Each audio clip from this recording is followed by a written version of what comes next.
Hi everyone! This is Coach Tita, and for today's video ay tuturo ko sa inyo kung ano ang Boxload app at kung paano ito gamitin. Kaya kung interesado ka, panoorin ang video ito hanggang dulo. Okay, let's start it! So ano nga ba ang Boxload app? Ayon kay Google, ang Boxload application can be used by users from loading company like TPC and Load Central. So, tayo, ang mga tipician, kailangan natin ng Boxload app para mapadali ang ating pag-load ng ating signal, GSAT, at satellite.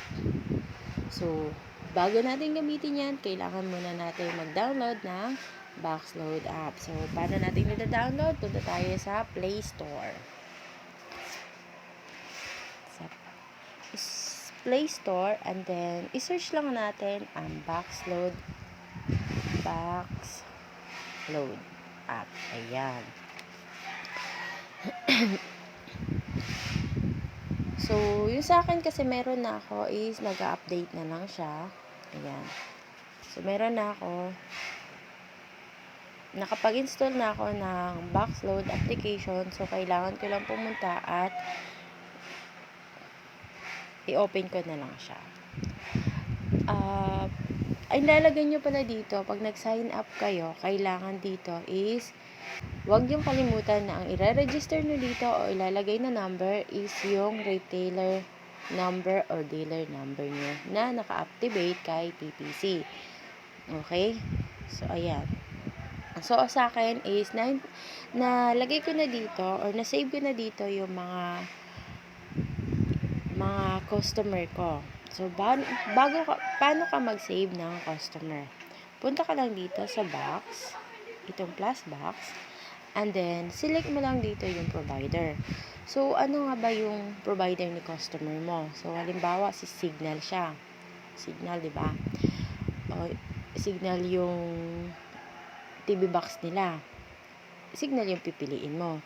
Kung GPinoy, GPinoy. Yan. I-click mo lang siya, isi-select nyo lang. Kung GSAT naman, ito yung mga HD. Yan yung GSAT. At satellite naman is, i-click mo lang din yung satellite. So, halimbawa, si Signal, si customer is Signal yung TV box nila. So, ilalagay mo yung pangalan ni customer. So, halimbawa, ako, Ina. Okay, yung number naman ng box, yung box number ni customer. Yan. Halimbawa, ito lang. Sample lang yan, ha. Okay, then, i-click mo lang yung create. Create box number already exists. Ayun, meron na. So, box number already exists with the same provider. Okay. So, palitan natin. Pinay. Created. Ayun. So, ayun na. Na-create na siya, di ba? So, ayun na.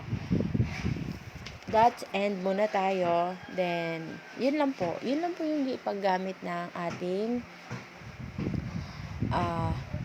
Boxload. So, sa susunod na video ay tuturo ko naman kung paano mag-load gamit ang Boxload. Paisa-isahin natin. Gamit load kay GSAT, Signal, ano pa yun? GPinoy, and then si Signal para hindi tayo malito. Yun lamang po. Maraming salamat at kung nagustuhan nyo ang video nito ay i-click lamang ang subscribe at i-like para sa updated tayo sa susunod na video. Maraming salamat po. Thank you. Bye-bye. God bless.